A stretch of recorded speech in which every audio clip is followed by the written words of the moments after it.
He's bailing. I have to get that because I got phone calls. For sure, I got you. Here, we're on. The talent. Look at the struggle. Technology, baby. There we go. Give me my Apple back. I don't hear anything. Welcome into the Culotta Show here on this Wednesday edition, driven and powered by Go Chevrolet, online at GEAUXChevrolet.com. You can always find them there online in Laplace, Louisiana, or over in Baton Rouge at Go Express Auto Sales. Remember, you can find them there. Make sure you hit that like, share button. We appreciate you starting your day with us every single day here on the Jordy Culotta Show. As on YouTube, jordyculottashow.com, and Facebook, you can find us there.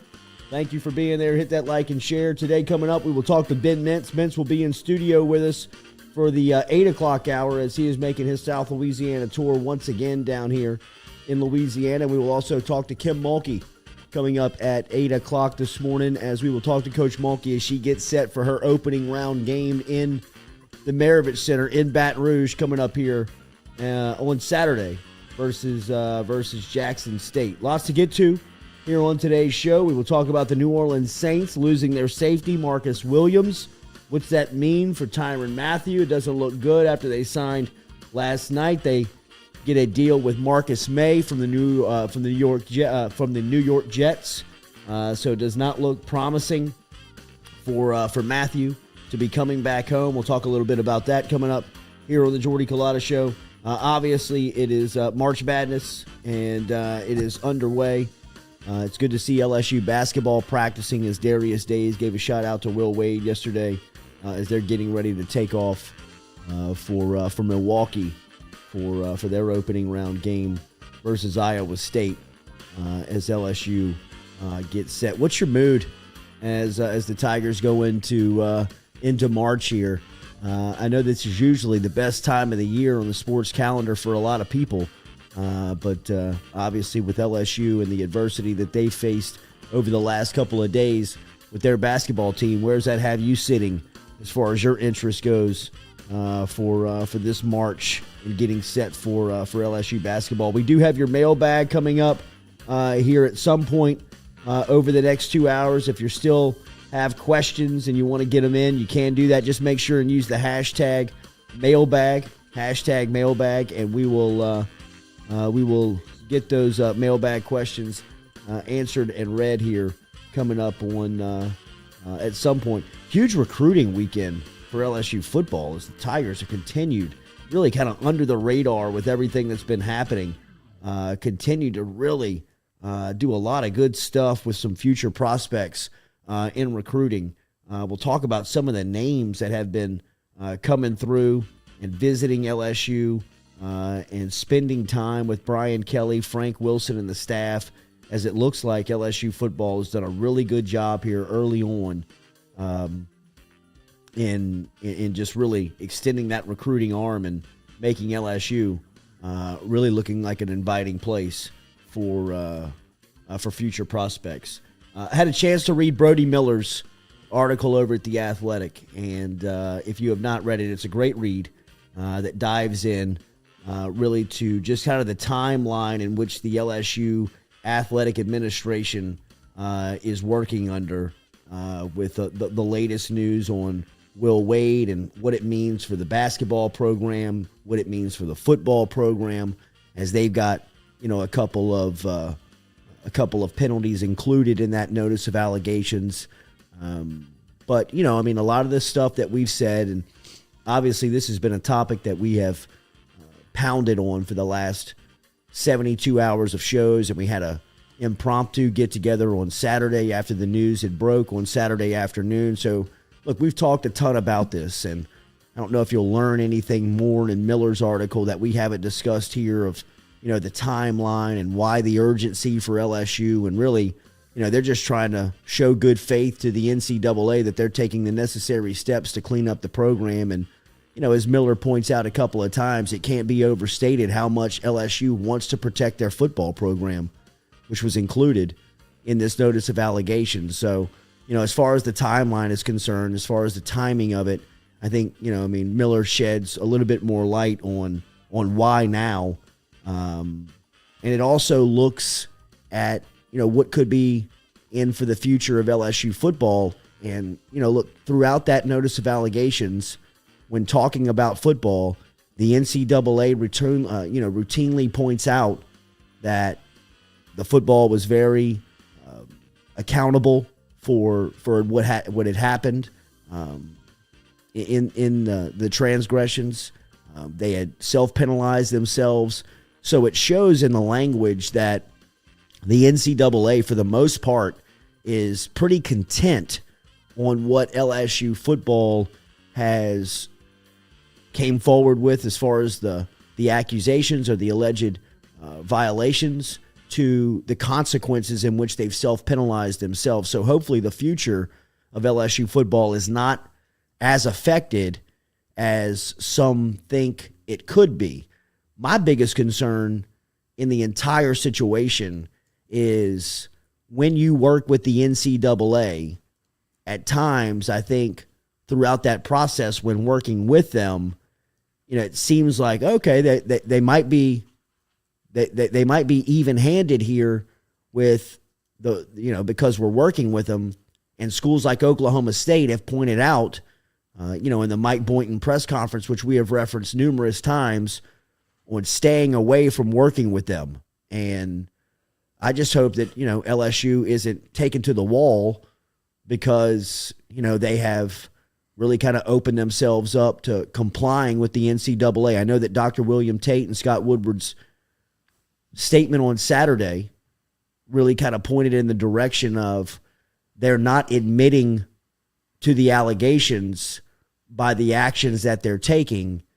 I think that they're just trying, like I've said numerous times, trying to show good faith that they're making the correct decisions to keep LSU as less penalized into the future as possible. But, when you open yourself up to allow the NCAA in and give them an ounce of power, who knows what they do with that? Who knows how they abuse that? Who knows what they take away and what they put into that? So it's got to be nerve-wracking times for administrators and executives on LSU's campus just with the unknown now. The notice of allegations. You know what they found. You've got 60 days to respond. They've got 60 days to respond. This thing could get caught up in hearings and meetings, and you never know. This thing could go on for months before you know anything. But LSU's just kind of playing in limbo, whether it be hiring a basketball coach or recruiting future prospects in football, of knowing what the athletic program is going to look like.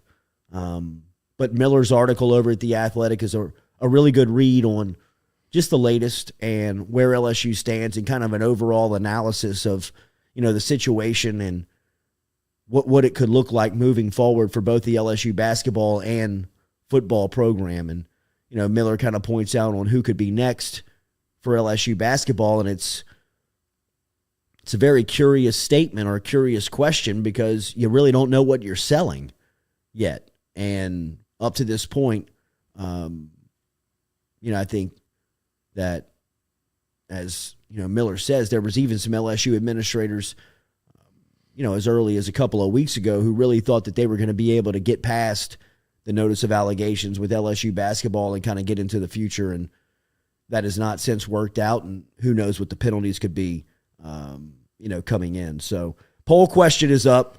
25% off of sunglasses over at Southern Eye Center from our friends Dr. Ann Shaw and everybody over at the Southern Eye Center over in Baton Rouge. Stop in and check them out. If you've got eye issues, if you've got vision issues, and you want to stop in for just a routine checkup and get that vision checked, or if you're looking for some sunglasses with St. Patrick's Day this weekend and the sun really starting to shine and the good weather coming in, that's why you'll need them. 25% off of sunglasses if you mention the Jordy Culotta Show over at Dr. Anshaw's place at Southern Eye Center of Baton Rouge. Is Will Wade firing the most divisive in LSU history?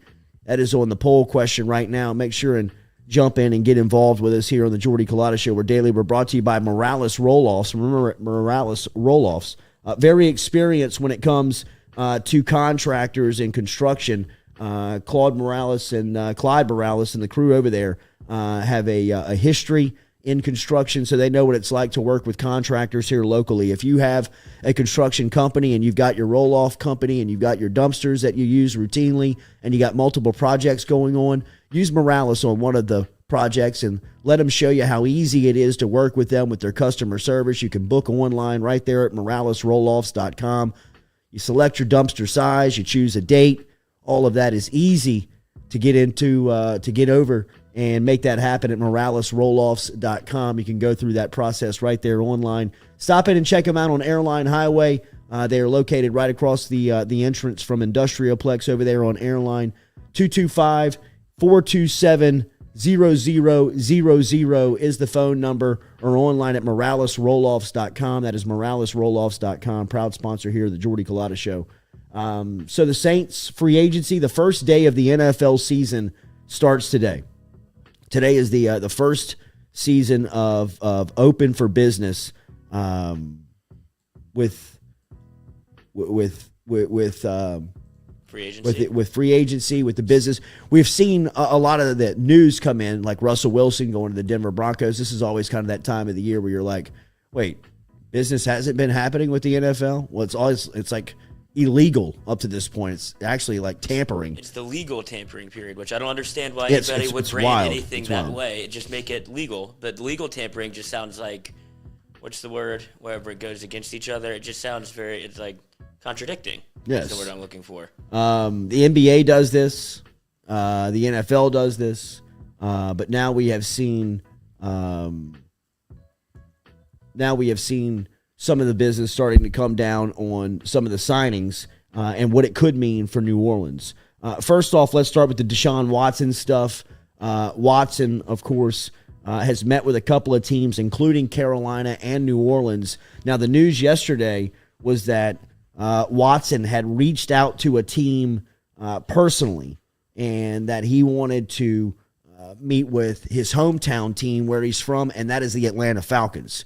So it looks like the majority of the teams that are interested in Deshaun Watson actually comes from the NFC South when you're talking about Carolina, New Orleans, and now Atlanta jumping into the mix. And they've kind of emerged as a sleeper team in pursuit of the former Texans quarterback and Watson. Falcons, Panthers, Saints, and also the Cleveland Browns have met with or are interested in meeting with Watson right now. A Falcons source told ESPN, all options are open, but it's not going to be easy. Another source describes the Falcons as a long shot to land Watson. However, the team still has not met with Watson, but could have the chance to persuade him in person, according to ESPN. So it looks like this Deshaun Watson sweepstakes is getting a little more juicy here as the NFL free agent season cranks up and more teams are getting involved here. Where does New Orleans sit? It doesn't seem good if Watson is reaching out to the Falcons personally, that kind of makes me believe that he wants to get a deal done with Atlanta. How bad can Atlanta, or how bad does Atlanta want to get a deal done with him? Obviously, they're in need of a quarterback on the end of Matt Ryan's career. I don't know what the trade market would be for a guy like Ryan at this point, especially with the contract that he has. That would force him into retirement, I'd imagine, right? If they do this Probably early so. enough, if they're able to get the deal done, he would probably, I don't think he wants to retire, but that would be a tough contract to move unless there was somebody out there that feels like they're a quarterback away. And Matt Ryan only has a limited amount of time. He's got, probably 2 years left in him, if that. Maybe. It seems like he has crossed the bridge to retirement in terms of on the field. So Deshaun could force Matt into early retirement or just proper retirement. But whenever you have news like this, and whenever it's a player like Deshaun Watson of this caliber, do you believe any of the stories that come out? Because after the Aaron Rodgers fiasco and everything that's happened with him, I find it hard to believe anything that the media puts out, because there's clearly this is agenda driven by either one side or the other. You're really not getting any real information during free agency. It's either coming from the player's agent or the managerial side of the football team where they're trying to push the narrative also. So it feels like everybody like Schefter and these guys, Rappaport, are all just mouthpieces for whoever they're in bed with. Well, I think it was proven that Schefter and some of those emails that got put out by Mr. the Editor. league right, when he was talking to Bruce Allen of the Washington football team, or the Commanders now, kind of, beckoning to whatever, Allen really wanted.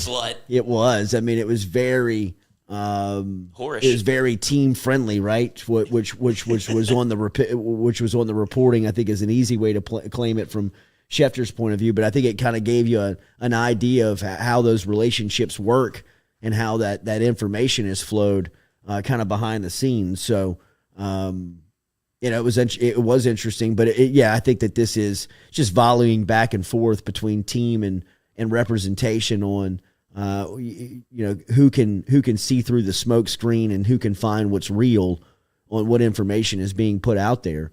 But it does seem that Deshaun Watson's interest, the majority of it, is coming from the NFC South, and it does seem that all of the New Orleans interest is very real. I mean, people that we trust that cover New Orleans, whether it's people like Nick Underhill or Cat Terrell or Mike Triplett, Jeff Duncan, people that are routinely on the New Orleans Saints beat in and around that, definitely seems like Deshaun Watson and the Saints have mutual interest in one another up to this point. So it does seem like, that this is a possibility for possibly Deshaun Watson joining the Saints. And where are you on this? I mean, does this affect you morally, from a morale standpoint? Because I've gotten a couple of texts, I've gotten a couple of emails, asking about our reaction to Art Briles a couple of weeks ago being brought on the staff over at Grambling, which, when the Briles information kind of shook out from Baylor, he was kind of a sacrificial lamb in losing his job, because once the evidence shook out, there was really nothing, punitively that you could put on Briles and say this is how he let the system down. The overall thought and perception of it was terrible, right? And he was the head football coach, so he was the fall guy. But since then, he has been red flagged, but he's never been tried. He's never been charged. He's never been seemingly found to be broken any rules while he was on Baylor's campus. In Deshaun Watson's case, he's got 23 pending at this point civil lawsuits against him claiming sexual harassment. And I think this is a real example of just how grimy sports can be as far as loyalty from a fan base to their team. And I think this is the stuff that you can get away with in the difference of college athletics to professional athletics. On a college campus, the perception of bringing somebody back around who was involved, or the program that he was leading was involved in sexual harassment and rape cases that seem to be covered up by the university, you're not really going to be open of bringing that coach or leader or teacher back onto a college campus. If a criminal lawsuit gets thrown out of court on sexual harassment, teams are lining up to get the services of what could be a franchise quarterback, Super Bowl winning quarterback. And I think it is definitely the example of, the loyalty in which lies between fan bases and teams. This is going to be, I'd imagine, for Saints season ticket holders, which I am not one, but I'm a Saints fan and watch them. I would watch the Saints with Deshaun Watson as their quarterback. And for but the sake, wouldn't watch the Saints for the sake of the argument, I don't know if I truly would be offended, and I'm not proud to say that. I think that what Deshaun Watson is facing is disgusting, and if proven to be true, there should be consequences served on that. But in the difference between professional athletics and college athletics, I would be much more offended. I don't know why. I don't know why either. That's what I'm saying. But you would be offended if he was the quarterback at LSU. A lot like Jameis Winston took snaps at Florida State. Or if Art Briles was hired at for it to be a coordinator for LSU, we would probably be offended. Or is that where it stops? Like, was it because it was Grambling that we were like, oh, of course it's easy to throw the book at him because it doesn't affect us. But if he was hired at LSU, like, is that where your morality, like, is the line that movable because of who you're representing or what your personal vested interest? Like, would you make a case, not you specifically, but LSU fans? Like, I could see a world where they make a case for Art Briles if he's added to LSU staff, especially whenever LSU was struggling mightily on the offensive side of the ball. You know, like, people will bend their will a little bit when it's something that you like and you need, and it seems like Art Briles would have been the missing piece for LSU football. So they probably would have found a way to navigate that. Sure. But since it's for Grambling, it's or like, apologize no. for it. Right. Yeah. But since it's for Grambling, it's like, no, throw the book at him. We don't want him in Louisiana. The same thing kind of applies to Deshaun Watson because he's going to the Saints or feels like he might go to the Saints. We're already building like a narrative around him that this isn't that bad. And that's why probably, like, in both of our minds, I feel like it's not that big a deal just because the door is already open that he might be a Saint. So in your mind, you want to shift the narrative a little bit. Yeah. It's weird. No, it is. It is a crazy psychoanalysis of just kind of compartmentalizing the same story just on a different level. And how it affects you, it's fandom. Like, yeah, that's what it really is. Really makes you a fanatic. I mean, I really don't believe that I would be turned off by watching the Saints with Deshaun Watson as their quarterback. And I probably would have a grimy feeling if Art Briles was calling plays for LSU. And I mean, they're two totally different circumstances, but they're in the same boat. Yeah, it's the same situation. Ideally. Ugh. I don't know, man. It's grimy. It is. I feel gross. I think it helps that Deshaun is also like that has been thrown out in the 22 cases. But if there's even one that's proven true in like civil court, and he's going to get suspended by the NFL, I'd imagine, just because for their image and what Roger Goodell swings the knife when it comes to judge, jury, and execution. It is up to him what he wants to do. So he'll probably leverage a penalty against Deshaun regardless of where he goes. So he'll probably be dealing with the suspension regardless. No, I definitely think he'll be staring a suspension in the face. And then after 3 games or 4 games, everything's fine because he got suspended. He paid his time, and now you can root for him. Yeah. That's what the NFL does. It's the greatest trick they've ever pulled. It is.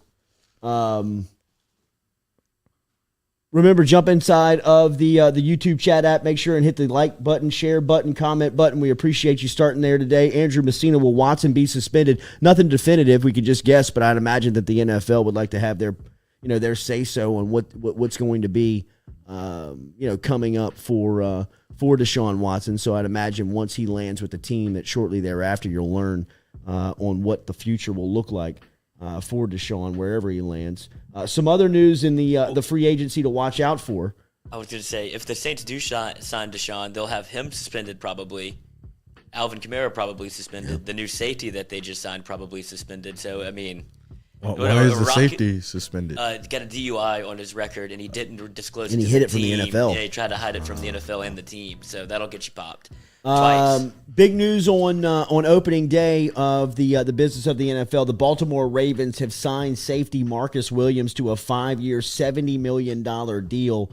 ESPN's Jeremy Fowler had it first, a full-time starter at free safety for New Orleans since he was selected in the second round of the 2017 draft. He played under the franchise tag last season after the two sides were unable to work out a long-term deal. How about the 2017 draft class for the New Orleans Saints? You look at their round one guys, look at the amount of money that they have signed for over the last couple of free agent seasons. Cornerback Marshawn Lattimore, who was the overall top pick for the Saints back in 2017, their first-round pick, signed a 5-year, nearly $100 million extension with the club 2 years ago, or last offseason. Ryan Ramczyk signed a 5-year, $96 million deal with the club a couple of off seasons ago. You saw Marcus Williams' deal with Baltimore that he got yesterday, 5 years, $70 million with the Ravens. Alvin Kamara inked his deal, 5 years, $75 million, making him the highest paid running back in the league when he inked that deal a couple of years back. And then Trey Hendrickson last all season with Cincinnati got a 4-year, $60 million pledge from the Bengals to rush the passer there. I mean, the evaluation and a group in the New Orleans Saints that was ridiculed for their, ability to find a player, develop a player, and find them through the draft.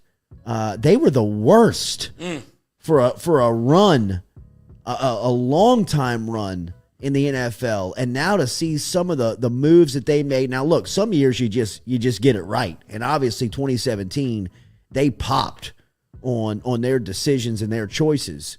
But looking at the money that the 2017 draft class has taken in since being drafted is a huge compliment to the front office. Jeff Ireland, Mickey Loomis, Sean Payton, of course, at the time, who was very instrumental in a ton of those picks. But just their ability to evaluate the draft, evaluate the talent, bring them in, develop them, and then get them paid. That has to look very inviting to free agents, or if you're possibly in this year's draft class, if you're looking at the amount of money that the Saints are paying guys that they draft in their own, or the ability for those guys to get paid like Hendrickson and Williams, has to make New Orleans' franchise a very attractive place to players. Good job by Noah Tingle on our graphic there in spelling that out on what the draft class is taking home. I mean, it's unreal, man. Well, the amount of cash that they've when gotten. you look at the compensatory picks that they were just given, right, when they were just awarded 2 third-round picks, the Saints have all of their picks, I think, a pick in every round for the first time since I can remember. Like, they're always usually either trading up or leveraging a pick in some capacity, especially in the Sean Payton regime. But they have the capital to go get Deshaun Watson. It's two schools of thought, right? Dennis Allen could either rebuild the entire Saints through the draft and hope to hit like he did in 2017 and start his era, or he leverages all of those picks to go get Deshaun Watson and keep the same team in win-now mode with Sean Payton's players, I guess. But you're able to almost compete immediately, but you leverage your future. Yeah. And it's a weird spot for a new head coach to be in. It is. I would take the quarterback. Always take the quarterback. I would always take the quarterback in the NFL, especially in the NFL. Yep. LC3B3RG Slim. Tell How me a could good Roger guy. Goodell justify suspending Deshaun Watson whenever the charges were thrown out? He wasn't sentenced to anything. Anybody can make allegations. So if that's the case, seriously, ask Moussa Cisse. But the NFL doesn't have to apologize for any of the decisions that they make, any of the choices that they make. So, I expect that Deshaun Watson will hear from the NFL. I don't know what the suspension will be. I don't know what, could possibly be on the horizon, but I'd imagine that the NFL is definitely going to put their thoughts and they'll have their morality. They'll have their police. flesh. Absolutely. Yeah, absolutely. So with the Saints losing Marcus Williams yesterday, they have added former New York Jets safety Marcus May. May signed a $28.5 million deal with the Saints. Bradley Roby also signed an extension with New Orleans. From? Bradley Roby? Ohio State. From Ohio. Ooh, yeah. Saints. He's old head. Saints. They love Ohio State. Love Ohio State. Yeah, that is a safe guess if you're gambling on a college alma mater for a Saints player.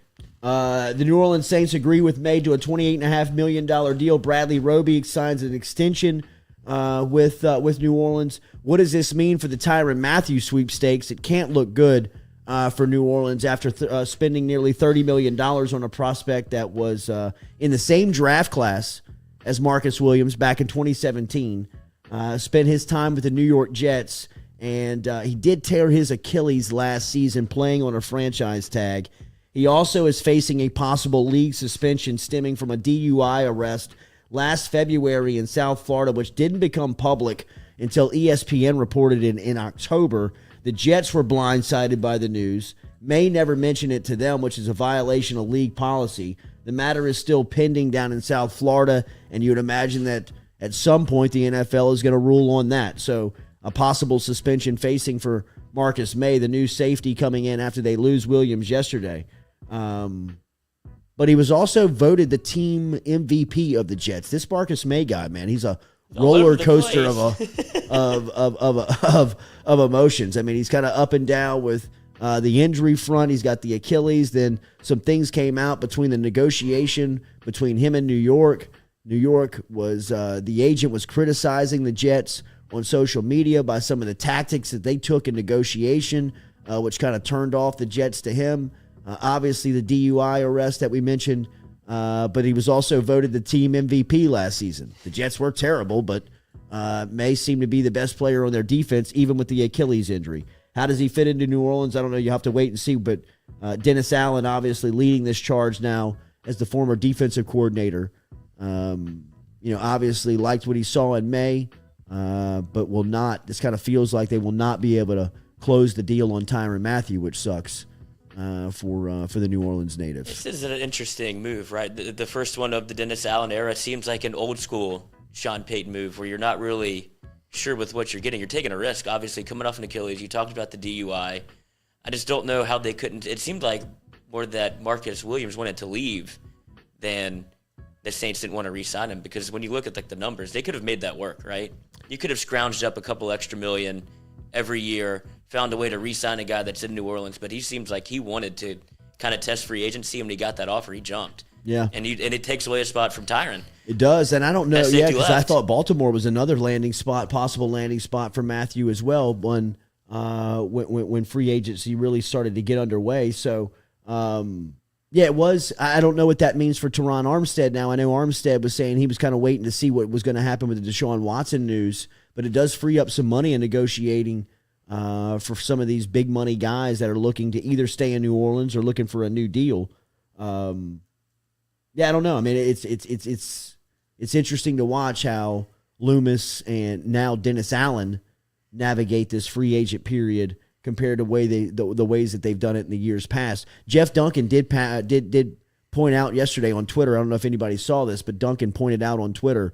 Duncan, who covers the New Orleans Saints for NOLA.com and the Times-Picayune, pointed out that the Atlanta Falcons general manager, who is actually a Louisiana native and has Louisiana ties, is now in the Deshaun Watson sweepstakes.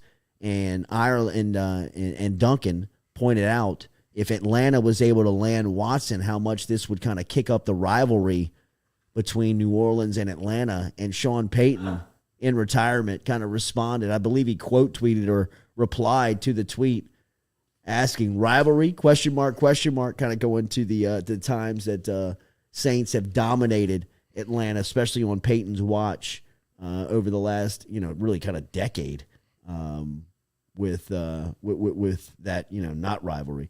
Cody Boudreaux with the $10 super chat. Jordy, I have never put on another man's jersey since childhood, but if Jarvis Landry or Tyrann Mathieu come to New Orleans, I will purchase a Saints jersey. Damn, bro, I messed your name up pretty bad. Cody, I hear you, bro. I called this guy LC3B3RG. He's like, bro, come on, man. It's Iceberg Slim. My bad, man. Oh, that's tough. I totally screwed that up. Tough. Would you have taken Iceberg from that? I wouldn't have. Yeah, if you look at it. Okay. But it's not worth it. Yeah. Big brain guy over there. The big brain guy. Yeah, right. I think that might mean I'm dumber than you if I actually can figure this out.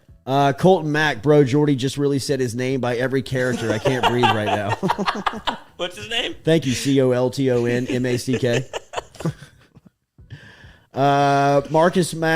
Marcus May, the Saints signed him at safety. What's that mean for Jarvis Landry? Two teams seem to be interested in Landry, or that's what Jarvis's side is putting out. New Orleans and Kansas City seem to have had the most interest in Juice up to this point.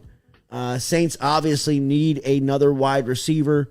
Jarvis Landry should have. He's almost a guy that they should have drafted coming out of college at LSU. He ended up with Miami, goes to Cleveland.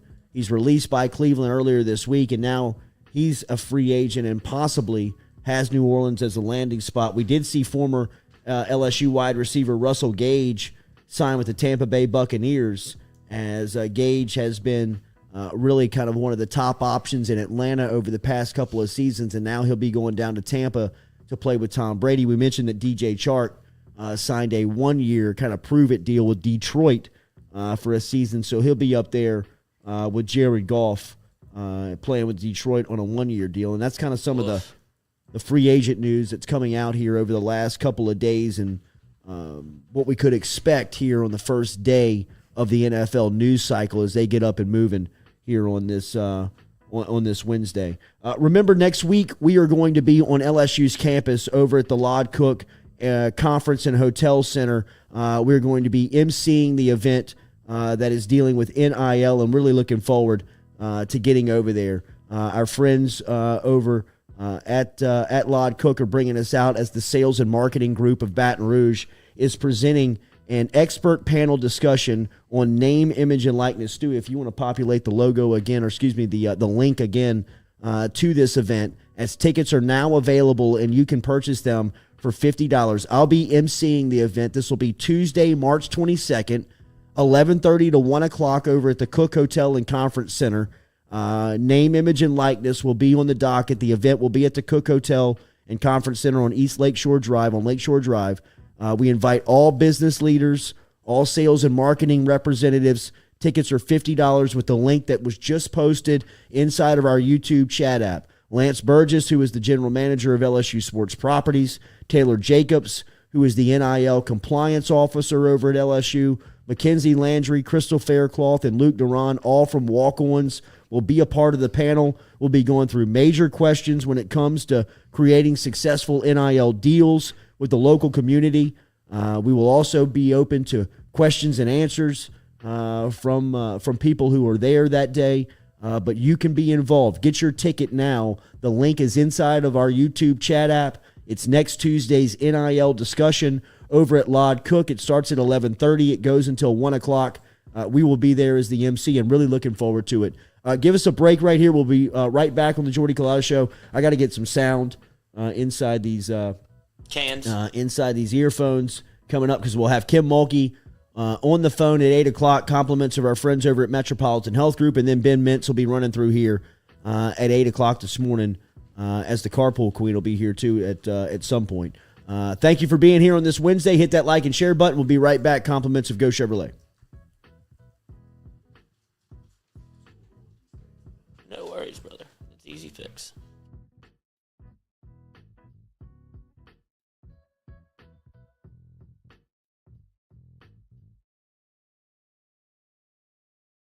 The Jordy Culotta Show is brought to you daily by Morales Roll-Offs. Morales Roll-Offs provides dumpster rentals for residential and commercial needs in Baton Rouge and surrounding areas.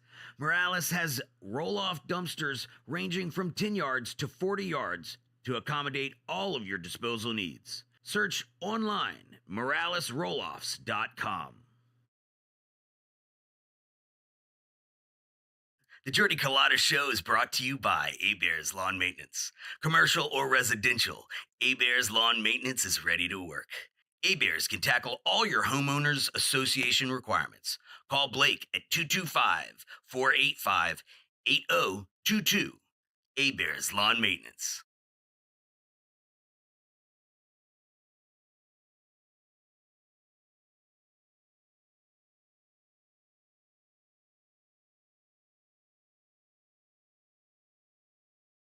Shout out to Tom Granning from everybody over here at FM Digital Media as he is our fuel sponsor. Whether it's fuel cards or snacks, he's keeping us going every day at FM Digital Media. If you're out on Highway 61, make sure and stop in and see him over at Go Mart. That is located in Natchez, Mississippi. It is our favorite convenience store, and it's for our guy Tom Granning, who supports us every day over here at FM Digital Media.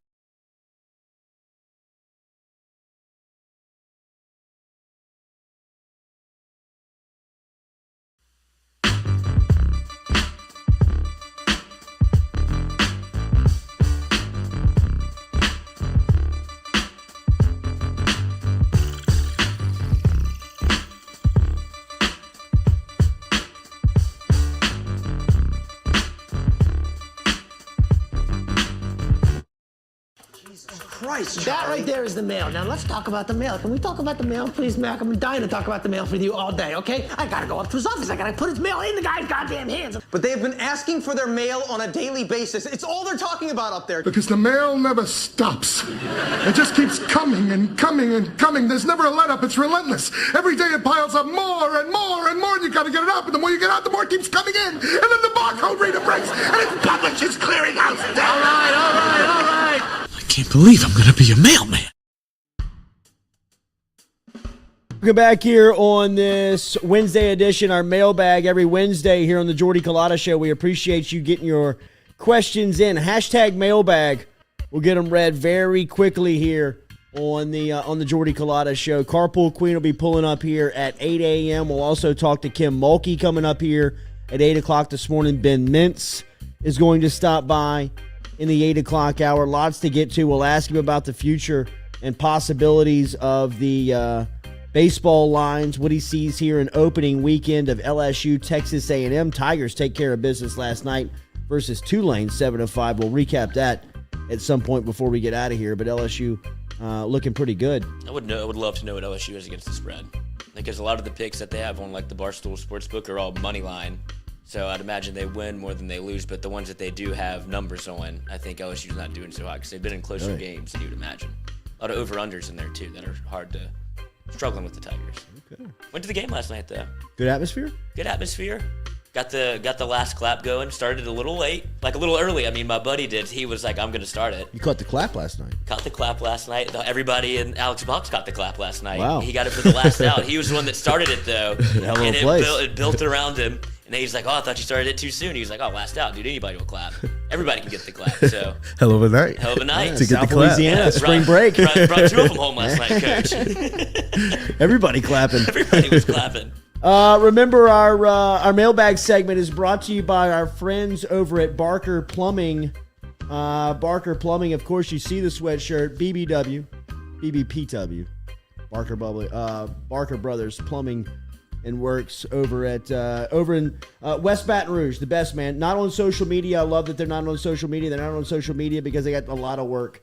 They are number one in a number two business, specializing in all works of plumbing, whether it's industrial, commercial, residential, and backflow prevention. They employ 30-year veterans, and they have the young future of the plumbing industry over on their workforce. They've got experienced carpenters and plumbers on staff, and they can help you with any industrial remodel of any kind. They cover Greater Baton Rouge as well. They've got 2 trucks in Greater Baton Rouge every single day. No website, no social media. That's due to the high demand, which means you got to call them today. And if you mention the Jordy Culotta Show over at Barker Brothers Plumbing and Works, you get 15% off of whatever that call entails. 225-776-2431.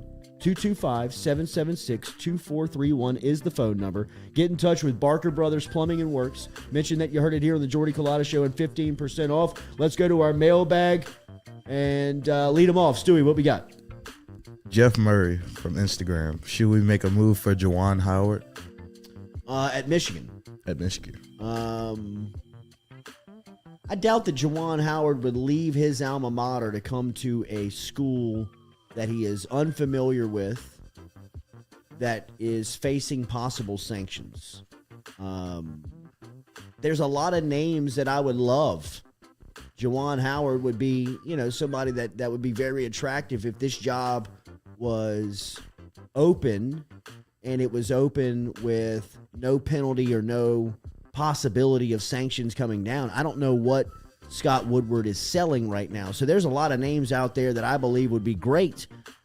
But like I said yesterday, I don't know if you find somebody who can navigate through the next couple of years. My vote would be John Brady. John Brady would love to have it. You can bring in a guy like Ronald Dupree, he's got great basketball pedigree right now. He's on the Milwaukee Bucks staff as a player development guy. A scenario like that may be the best possibility right now. There are a ton of names that I would love to go hire if this job is open and you're able to present it on an even playing ground with the competition, but that's just not the facts. I mean, you don't know what the sanctions are going to be. You don't know what the scholarship limitations are going to be. What is the postseason ban going to look like? I mean, there's some people at this point in their career where there's not enough money to get them to take a job like that. Some people are secure both financially and in their career that they don't want to uproot their family and bring that down to Baton Rouge and put that on their resume. Some people would love that challenge. I don't know where the line is of finding those people right now just because I don't know what they have to sell. I don't know what they're selling. I don't know if LSU knows what they're selling. We got next. Hunter Papillon. If Moussa Cisse didn't sign here and we offered $300K, but yet he signed with Memphis, how much do you think Memphis offered him? It's the great discussion with all of these guys. There's so many stories that both have been proven and are unproven of stories that you hear from college basketball of offers that have been made. I mean, there's a text message from a Kansas assistant coach to Zion Williamson's stepdad offering $250,000. He didn't end up at Kansas, and I don't think that he went to Duke for free. So if he turned down $250,000 from Kansas, how much did Duke pay him? Right? I mean, it's the same scenario. If it is alleged, and again, that is to me, that is the most outlying, most crazy, pull from the air accusation in those level 1 violations is the 5th of the 5 level 1s that's against Will Wade, and this is the one that's against Bill Armstrong. That accusation is crazy. It's like from the movie Blue Chips. If you've ever seen the movie Blue Chips with Anthony Hardaway and Neon Badeau, who's played by Shaquille O'Neal, it is what a name. It is a Hollywood look at the college basketball world. Nick Nolte's the head basketball coach. I mean, it is great. It's an awesome movie. The basketball version of what's the program? Exactly. Yeah. I mean, like, what's my man, Penny Hardaway, Butch McRae, the names, the shooter, yeah. Neon Badeau from Algiers, Louisiana. When they go find Shaq, he's in like some West Bank gym. Come on in, Carpool Queen. Sit down. No, it's all good. It's all good. It's all good. It's a show. Float. It's a show. Float. It's all good. It's all good. Good morning. How are you? It's good to see you. How's the traffic? It's good. LSU's on spring break, so much better. Yes. So I'm here it's before 8. It's a totally different city when those. It is a totally different city. It's a totally different when they're city. gone. When that place is shut down. Yeah, it is. But it's like, but the Moussa Cisse. You okay over there? What the hell was that? It was the cord. Was that loud in the microphone? It was the cord. It was for breakfast. Welcome to the show. I didn't know that made a sound. I didn't know everyone could hear that. For breakfast, I feel like you're about to know. But the accusation of the Moussa Cisse claim of the 5th of the level 5 of the level 1 violations that LSU coaches offered a prospective student athlete, and this is Cisse, $300,000, help with academics, help with housing, help with a car, help with a job for the parents. Like, that is movie stuff. That's Hollywood stuff. That's the stuff they were doing in Blue Chips. I mean, they were getting Butch McRae's mom a job. They were getting Neon Badeau. What was my name? What was my guy's name from Indiana? The sharpshooter? Ricky Rowe?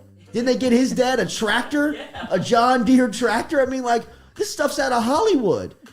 Again, LSU was struggling to find boosters at the time. Now, our guy Gordon G stood up and took it on. He stood up and paid Keyshawn. But again, they couldn't find people to pay Keyshawn Butte last summer. Potentially the best player in college football, definitely the best wide receiver in the sport.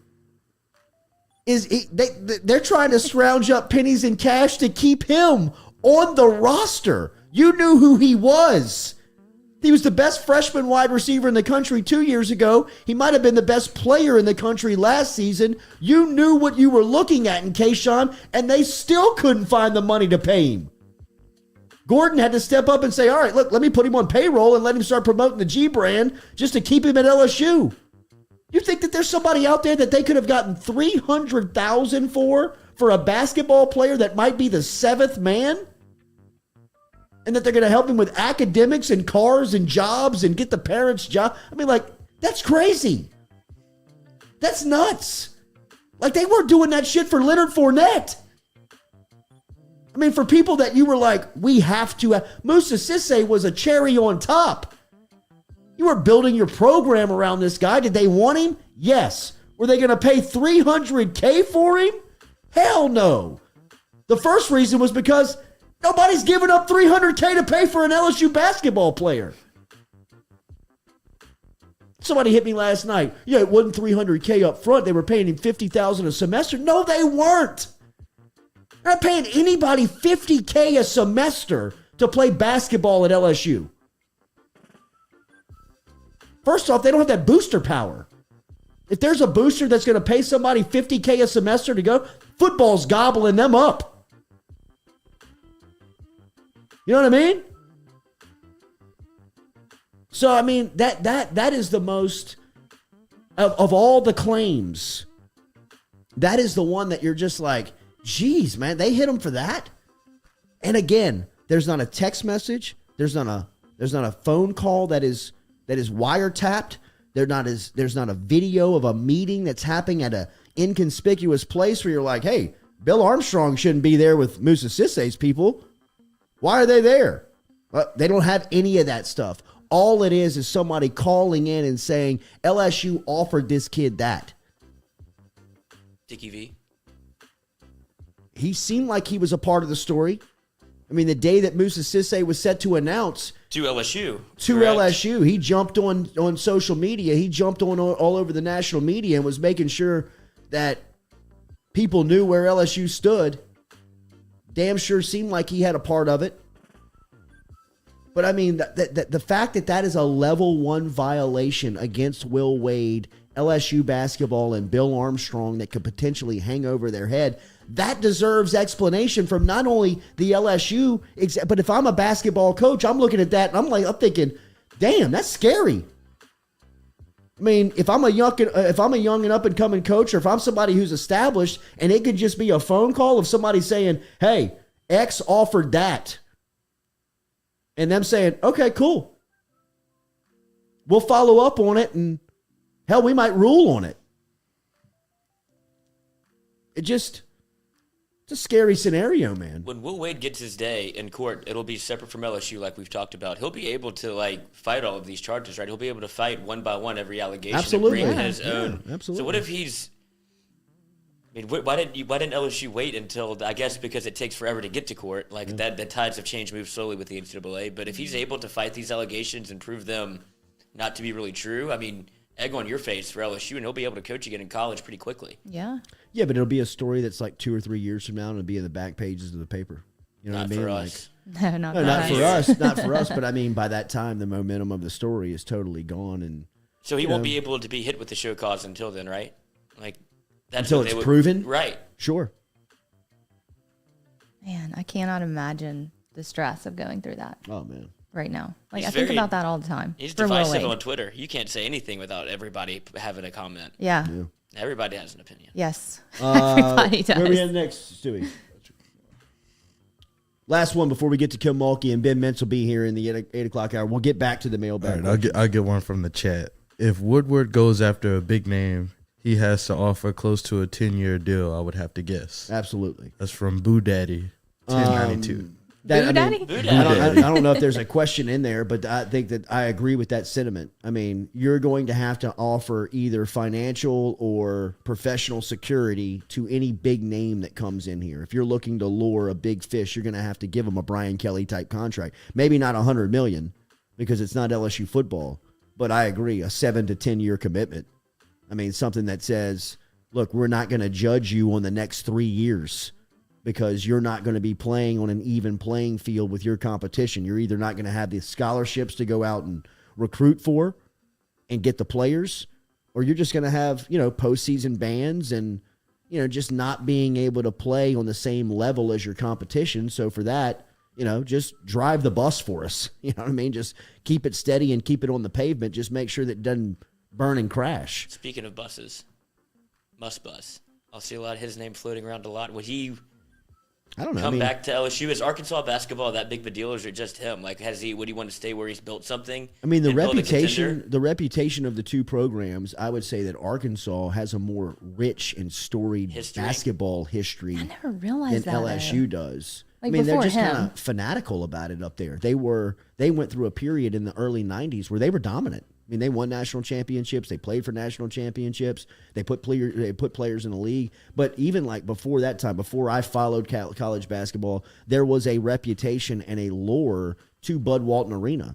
You know, I mean, there is a real home court advantage. They don't have the players that come through that state. They don't have the players in the history, I believe, that LSU does. I don't know that. I mean, maybe if they went, Corliss Williamson for every Brandon Bass, maybe you could find as many pros at Arkansas as you have at LSU. But are you saying most of their players come from out of state? Most of their college I would just players? think that there would be. I would just think that the opportunity to make LSU a winner consistently by building with your home state would be a little easier than Arkansas. When I think Arkansas, I don't think basketball, homegrown talent. I think like offensive linemen. Yeah. I think like those types of athletes, right? Or baseball. Or Jerry baseball. Jones. You don't think of basketball at Arkansas. But they're great, but I mean, Musselman's a great coach. Yeah, he is. I don't know if his shtick would fly down here when you're coming from Will Wade. What do you mean, ripping his shirt off? Going to the Must Bus, bro. That would be a total polar ride. I mean, I'd kind of love it. Not gonna lie, it would be very entertaining. Louisiana would be. We just had a coach that ripped his shirt off. What are you talking about? That's right. I loved it. This would be the second coming, just a little skinnier. Yes, a little skinnier. The muscle man. Yeah. He is puny. He is. I think he's ripped. No, he's not. I think he's like wiry strong. He's super small. Yeah, he's small. Like when he takes that shirt off, yeah. Like you could like, but it's still it's your hands it's around his shoulders like SpongeBob this. small. Like when SpongeBob had the little muscles, that's what Eric Musselman looks like when he takes his shirt off. If I looked like Musselman at his age, I would be happy. You'd be ripping your shirt off too. Well, He's obviously very proud of the way he looks. Absolutely. Oh yes, because there's no way at that age. That should be think the how move. self-conscious you are. You're self-conscious at 28, 29. Think 30. about where you'll be at. What's Muss? 50? 43. Oh yeah, we looked that I don't up. know. I'm No, he's guessing. not No, not 43. He's older than 48. that. Has anybody ever seen this picture? No. Is that him in a football jersey? It's him in a football uniform. No, Muss. He can't get enough. He loves himself. Can't get enough. It might be Photoshop. It's a drug for him. Might be He's Photoshop. 57. But It's a drug. He's It's a drug for him. 57. 57. He looks 57. great Good at for 57. you, Eric. He does look great for 57. He does. CrossFit? Seems like a CrossFit guy. He does, right? Seems like He a seems like CrossFit he's guy. drunk all the time, too. Oh, okay. Like during the games, Yeah, right? or maybe a little, maybe not drunk, just kind of like On a little cocaine, loopy. maybe? A little loopy. Maybe on coke. Pills? Pills? Something. Addicted Something. to Some sex? kind of upper. Sex addict? Yeah, for sure. Tiny box. Sorry, Eric. Tiny box. Remember We'll get him RMB here now Builders. for sure. RMB-builders.com. Sex addiction, Rhett cocaine Bourgeois. addiction, Drinking on the RMB-builders.com. job. Sex, drugs, and basketball. Well, there you go. Winning time.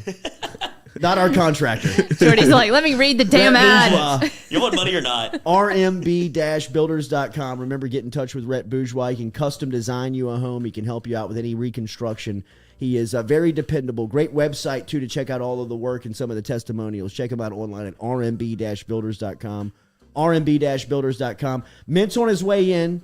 Mailbag segment. We'll get back to it. When we come back, we'll talk to Kim Mulkey. Her Tigers take on Jackson State. LSU's the 3 seed. They'll do that in the Maravich Center on Saturday. First play-in game of the tournament going to come from the Maravich Center tonight, Thursday night, for women's college basketball. So pretty cool that Baton Rouge is going to be a featured spot for the tournament as Kim Mulkey and her crew get geared up for it. We'll talk to her next here on the Jordy Culotta Show, driven and powered by Go Chevrolet.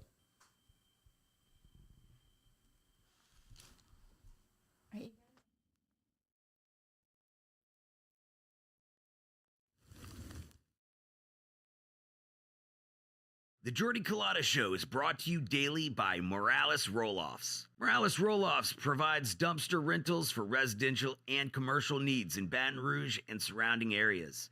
Morales has roll-off dumpsters ranging from 10 yards to 40 yards to accommodate all of your disposal needs. Search online moralesrolloffs.com. Baton Rouge, be on the lookout for the first annual Maddie's Footprints Forever Quarter Marathon 5K and 1 mile fun run and walk coming to Baton Rouge on Sunday, March 27th. If you're looking for more information, it's easy to get involved and register today. Get online at runsignup.com/footprintsforever. runsignup.com/footprintsforever. And be involved in this year's Maddie's Footprints Forever Quarter Marathon 5K and 1 mile fun run coming to Baton Rouge Sunday, March 27th.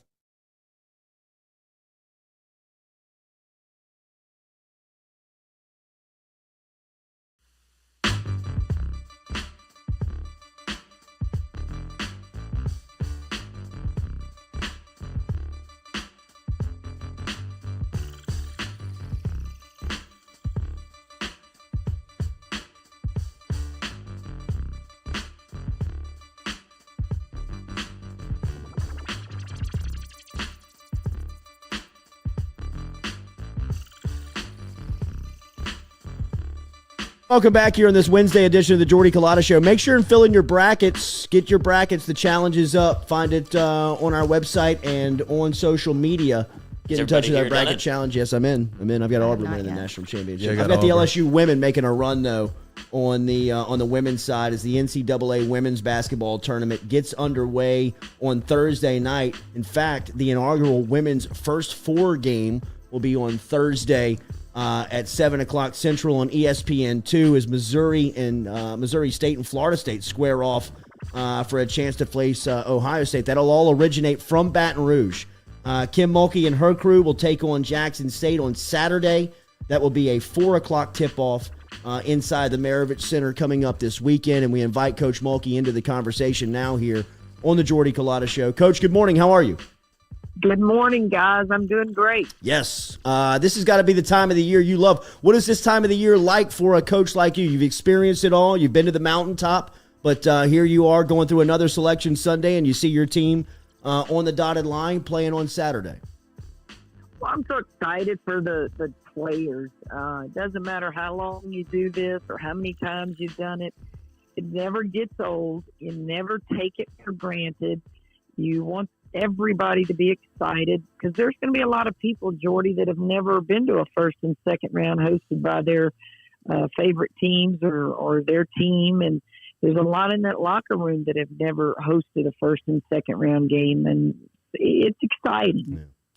Coach, one thing that I read yesterday that I didn't realize and wanted to ask you about, I didn't know that your starting five's average age was 22 years old. That has to mean a lot in college basketball. How is that an advantage for you? Well, I guess I never thought about it from an age perspective. You heard me mention all year experience. It matters.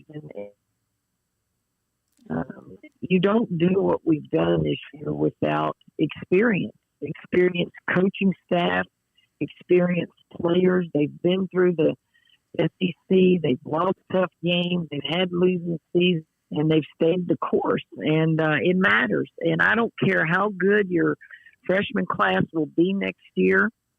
We're not going to do next year probably what we've done this year until you get 2 or 3 recruiting classes in here, and they all stay together, and you reach that point of upperclassmen.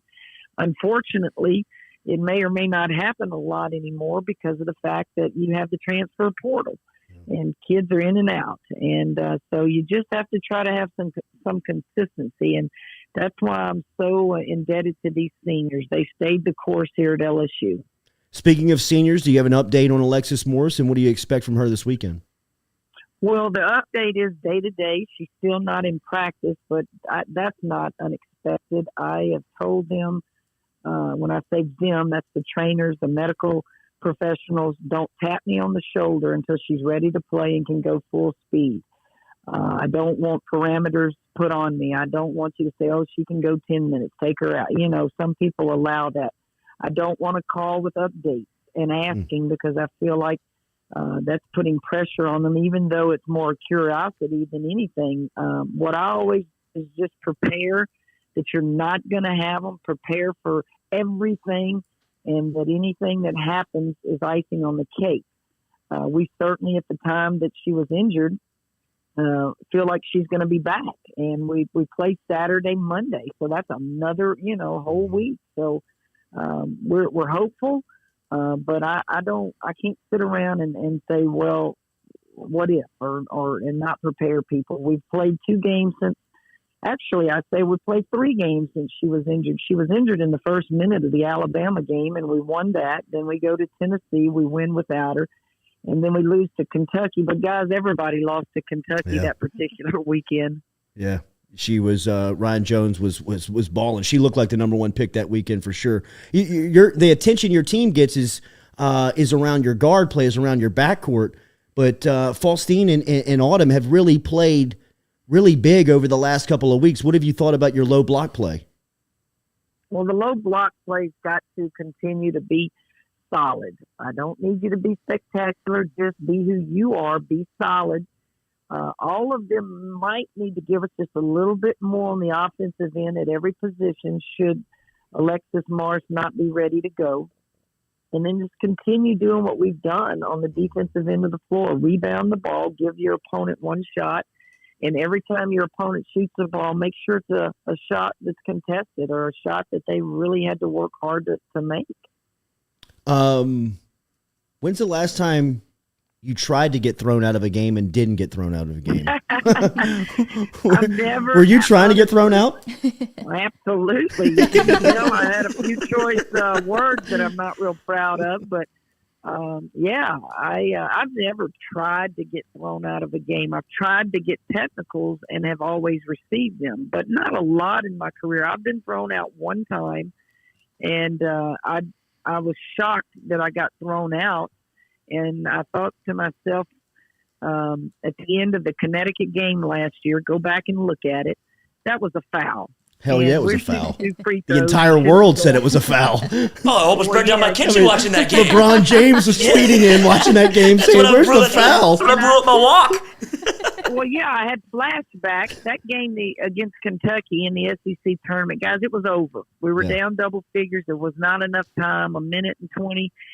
I didn't plan to get the toss or the technical, but the foul after the shot was right there at my feet. And I just thought, I'm going to send a message to a lot of people. I'm going to send a message to my team. You didn't quit fighting tonight, and I'm not going to quit fighting for you. I'm sending a message to the referee world that just because we're heading to the playoffs, don't get lazy with your whistle.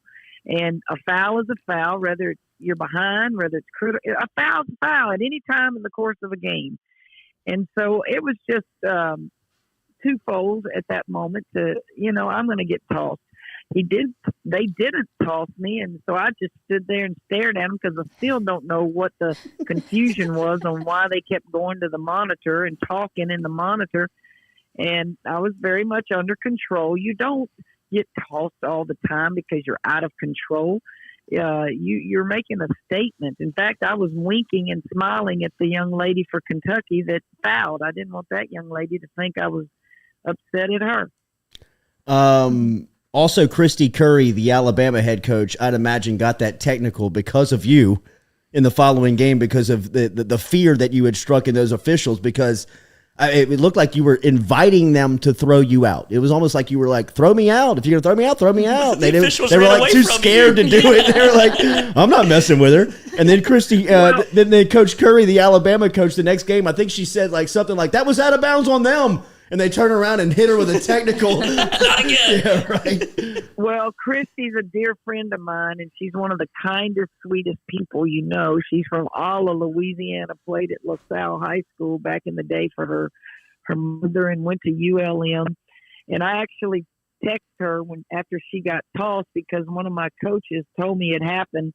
And I said, I don't have to see anything. That coach at Alabama just got tossed because they probably got their rear ends chewed out from the supervisor of officiating at my game and said, anybody that goes out of the coaching box, you need to tee them up. So I just texted her and I said, Christy, you got tossed because they didn't do their job in tossing me. And she goes, it's all right. I meant to get the first technical. And she said, I just walked off the court when they, told her to go. But I hate it for Christy, but the bottom line is do your job, make the call. And if the call was made, I would have never gone to try to get tossed. And I didn't get that opportunity last year in the Connecticut loss because there was no time left on the clock. So it was a helpless feeling to sit there and not have an explanation.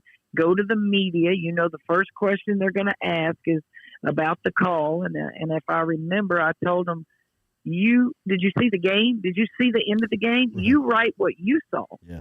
I'm not in a position to talk about officiating because then I get fined or suspended or whatever. So I think I just had flashbacks and felt like it was the right thing to do the other night. The improvement for LSU basketball from last year to this year is the greatest turnaround in SEC women's basketball history.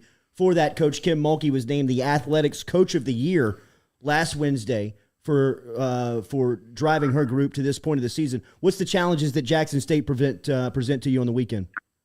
I'm very familiar with Jackson State. My Baylor team played them in the first round last year, and if you look at the score, you'll think, wow, you blew them out 50. Don't be deceived by that.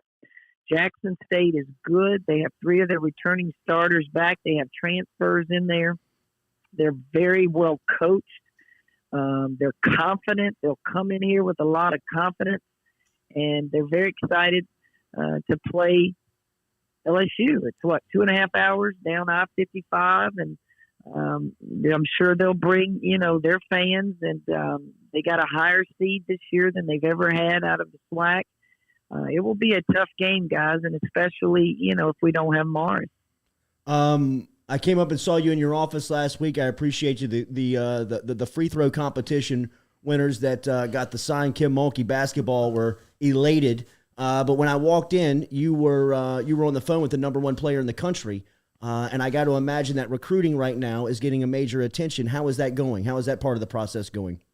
Well, I can't talk about specific players, yes, but we're going to recruit, and we're going to recruit Louisiana, the region first, and then we're going to go out there and try to pick some national players that are interested in what we're doing at LSU, or even people we have relationships with that we were recruiting at Baylor. Recruiting is the lifeblood of all programs, and I much more prefer to be a coach on that floor than being rejected in recruiting. But it's what we do. It's what I've been doing for 38 years, and it never stops.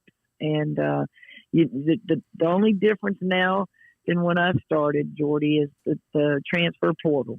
We may have kids leave. We don't know that till the season's over, but we also may have kids come in here. It's just free agency now, and don't ever think that the unexpected is going to happen after the season, because it's here. The NIL is here. The transfer portal is here, and it's just a part of our daily work.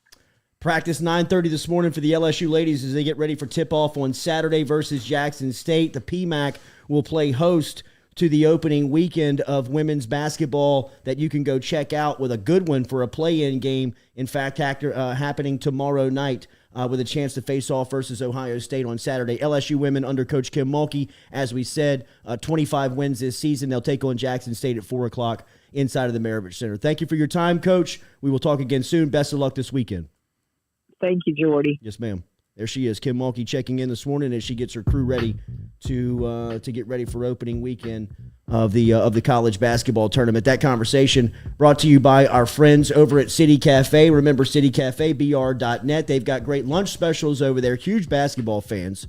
Squeaky Miranda, Cody Miranda, Dirk, and the crew very depressed around City Cafe right now. Up over there. They are still the spot where good friends meet. They are still serving their food with a smile.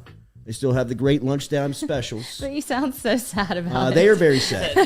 You do. They're very sad. I am very sad. I am sad. We're all sad. Very depressed. Boot up. Boot up. Talked to Willie yesterday. You did. How is he? Sad. Heartbroken, bro. Tell him I love Sad. him. Heartbroken. I do want to hug him. Does he still Got say dumped by boot the up? girl that he's still in love with. Yeah, and he didn't do anything wrong. Yeah. And she still really kind of likes him. Damn. You know what I mean? She's just like, and her whole family loves him. Does he say Oh, boot he up crushed when it with ends the in-laws or He soon-to-be crushed parents. The whole thing. Crushed the whole thing.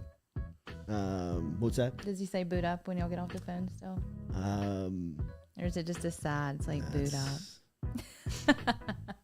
The days of boot up are dead, man. Boot up's dead. So many T-shirts gone to waste. I don't know what to do. I just want to hug him. Ben Mintz is here. Hopefully, Benny Mintz can make us feel better. We're gonna flip over our set. Ben's like, what the Barstool's hell is finest. wrong with y'all? Ben knows what's going on. I know. He knows. He shares the same Nice type shirt, of love Ben. for Lane Nice Kiffin. shirt. I should have worn mine too. He has the same type of desperate love that we had for Willie Wade, that we have for Will Wade.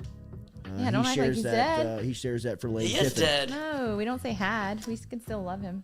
We will ask him about coaching, love affairs like he shares with Kiffin, like we have for Wade, what it means for the fandom of the sport, and how depressed Should the we future.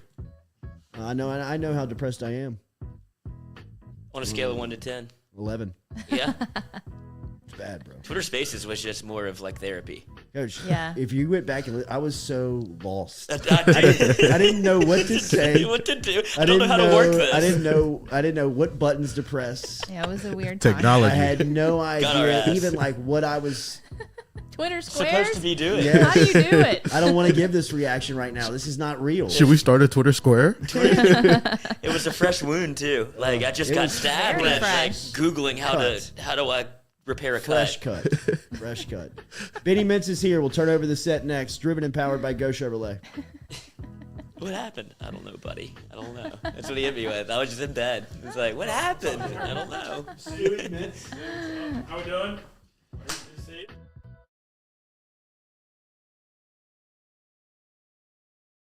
The Jordy Culotta Show is brought to you daily by Morales Roll-Offs. Morales Roll-Offs provides dumpster rentals for residential and commercial needs in Baton Rouge and surrounding areas. Morales has roll-off dumpsters ranging from 10 yards to 40 yards to accommodate all of your disposal needs. Search online, moralesrolloffs.com. Testimony from my trip over to Johnson Spillers. Shout out to my friend Dr. Chad Spillers for taking care of me, man. I had to have my front tooth, a tooth implanted on my front tooth, and it was a hell of an ordeal, but Dr. Spillers and the crew from Johnson Spillers made it as easy and seamless as possible to work with and have taken the final product, and it is absolutely beautiful. Learn more online at johnsonspillers.com. Whether you're looking for Botox or you need help in any type of dentistry, whether it is dentures, night guards, if you're looking for Invisalign, if you're interested in implant dentistry like I got, you can get in touch with Johnson Spillers. Online, johnsonspillers.com. 2 locations, one in Gonzales, one in Baton Rouge. Easiest way to get them, online at johnsonspillers.com. Shout out to Tom Granning from everybody over here at FM Digital Media, as he is our fuel sponsor. Whether it's fuel cards or snacks, he's keeping us going every day at FM Digital Media. If you're out on Highway 61, make sure and stop in and see him over at Go Mart. It is located in Natchez, Mississippi. It is our favorite convenience store, and it's for our guy Tom Granning, who supports us every day over here at FM Digital Media.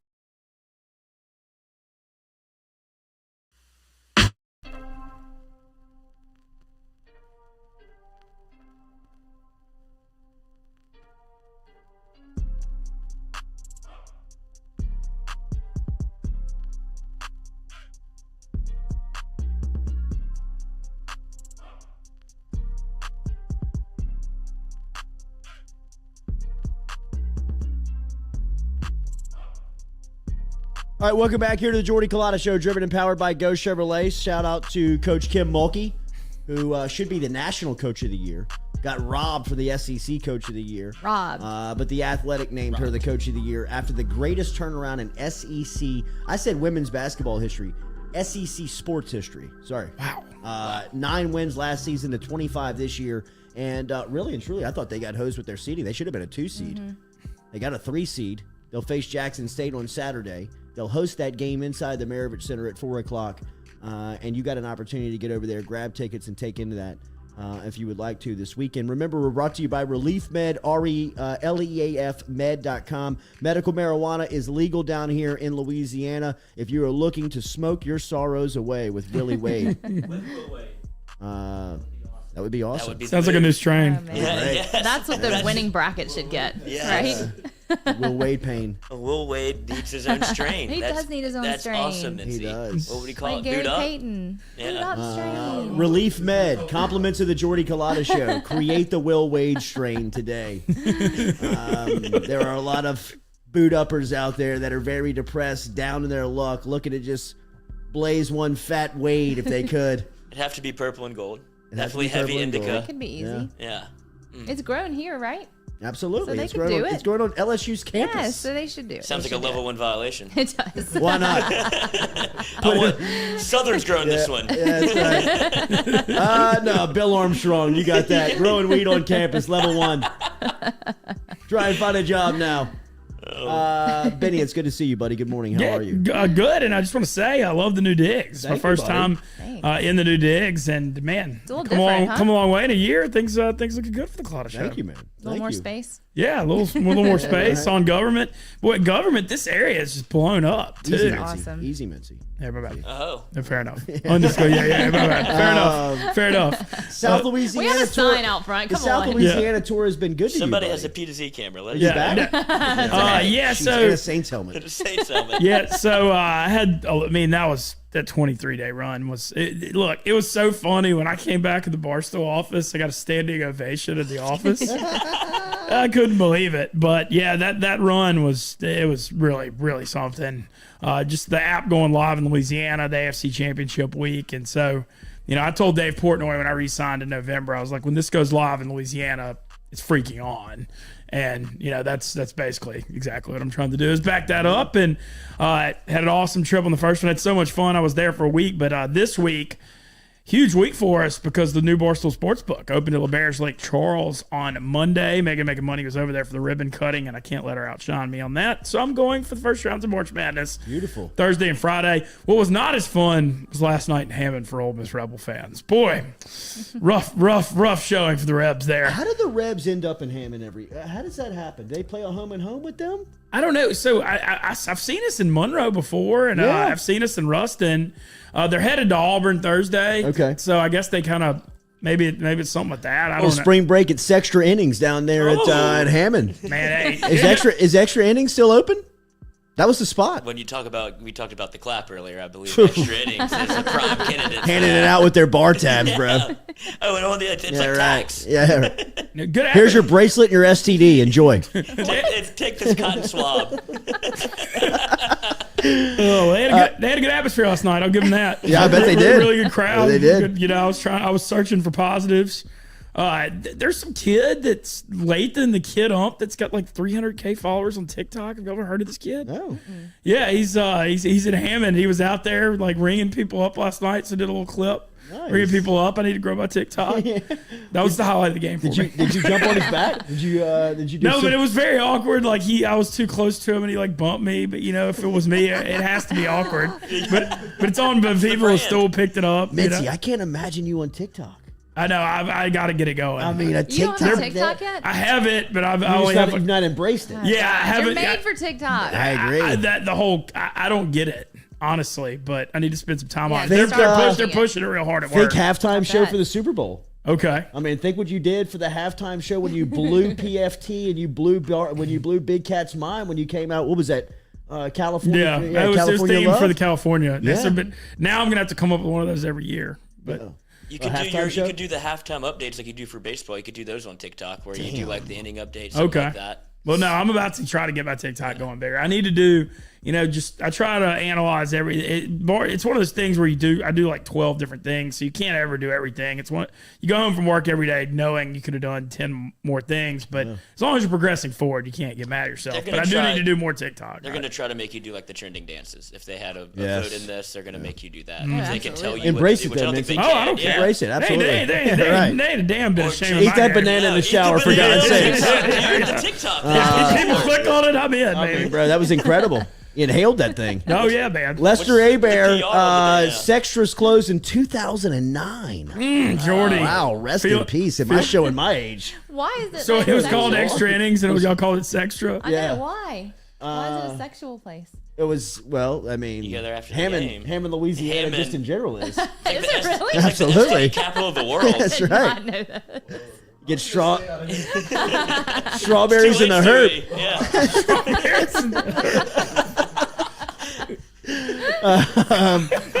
Mintzy, we're fired up about the baseball lines down here. This is catching on. This is something that's gonna it's stick. doing good. Yeah. No, and I went nuts about fighting for it because I said, last year obviously we're in the northern states or in Omaha, like it did okay, it did pretty good, but of course the people in Louisiana are going to fire it. Like LSU baseball here. I mean, come on, the fan base is going to embrace it, and it's going really, really well. And I think it's going to really pick up after the Final Four in early SEC play. But so far, numbers good. Starting, there's momentum with it, and I went to Dave Portnoy to lean on it, and I'm just glad it's working out because it's a big part of my vision for growing down here. Is Ole Miss worthy of being a top-ranked team this year? I mean, I think we're good, but the thing is, Ole Miss hadn't played like every year. LSU went and played the Shiners. Yeah, Ole Miss usually plays in one of those. This year they hadn't, so it's kind of they won 2 out of 3 at Central Florida. I think Ole Miss is good, but I don't think their schedule's been nearly as difficult either. So it's still a work in progress on that. But I love the lineup's really good. What do you make of some of these NFL free agency stories here? Deshaun Watson, where he could land. It looks like the NFC South is going to get him. So the Watson stuff I hear, and I've got pretty good Saints sources. The Saints offer is like really crazy from what I've heard. I mean, I've heard 3 firsts, multiple mid-round picks, and like two defensive starters and an O-lineman. I've heard. I mean, granted, Yeah, sure. I don't know everything, but I'm hearing the offers are just ridiculous on that front. But it was supposed to be Saints or Panthers. Now you see all this Cleveland Mayfield stuff, and Watson's from Atlanta. Now they're jumping in. But from what I've heard, Watson wants to play the Saints because he wants to win now, and he gets along with Mike Thomas, and he knows he can come there and win. I don't know. It's one of those things. It's obviously dicey with everything that happened with him. So I'm almost like afraid to say anything because of how media is. But as a football player, he's awesome, and the Saints will win. Absolutely. We stumbled all the way through it this morning. So it's just one of those things. Like if you say anything wrong, the vultures, they come in. Well, absolutely. And your stage is more national than ours is. But I mean, we were kind of talking about it and debating the difference between Art Briles and Deshaun Watson, the college game to the pro game. I mean, in the pro game, it's almost like people are lining up waiting for Deshaun to be their quarterback, and people in college are ready to throw Briles off the campus no matter where he is. And a lot of the accusations are the same. I can see the timid in your face. I'm not trying to set you up. I'm not trying to walk you into good. I do think he's an awesome quarterback, though, and it's one of those things where, I mean, we all know this is like fans, though. Everybody's going to be like, oh, I won't support the Saints if they get them. Like, yeah, you will. Like, I'm sure you will. Right. People are always, sure. I don't know. People fandom. are always, fandom, yeah, exactly. Man. Fandom pulls you in. What do you think's going to happen with Jarvis Landry? You think he ends up in New Orleans? I hope so. Gosh, that would be awesome, man. He needs a reboot. I mean, look what happened with Odell when he got away from Mayfield. I think that's almost like it'd be a good kind of restart for him. I'd love to have him. We'll see. I would love to see it, though. And I know he'd love to come home, too. And I've always just had so much respect for him. I mean, the way he goes over the middle and contests balls. I mean, he runs like a 4.84, and he's still one of the better wide receivers in the NFL when he's healthy. So what are we hearing on Matt Corral? Where's his health? What's going on with his draft status? So I really think, and I know I'm just speculating, and I was seeing the combine stuff. I saw him hanging out with Pete Carroll at the combine, and that got me thinking, though. Seattle's rebooting. They traded Wilson. Lane Kiffin was Pete Carroll's offensive coordinator at USC. You think about the ties there. Wow. It got me thinking, and it makes sense. He's a West Coast guy. DK Metcalf's there too, but I'm not saying the Ole Miss tie matters. But that one got me thinking that I could see it. Connecting the dots. That is. Yeah, the Pete Carroll Kiffin thing. What pick do they have? They're 9, but they got multiple ones. So I don't know. That one kind of got my brain spinning for sure. That would be a good fit. Where is he at on his health? He's good. They were just being precautionary with his ankle. He's doing good. Yeah. He's doing good.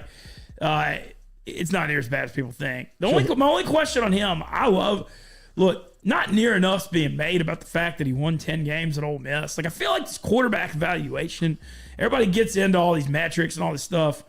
If you win a lot at a program that historically doesn't win a lot, that's probably a guy you want on your team. Sure. You know, I know that that's like a very basic way of putting it, but nobody wins 10 at Ole Miss. It's never happened. So you got to give him a ton of credit. He's a leader. He's tough. He can run. He's got a good arm. He's accurate. He improves decision making.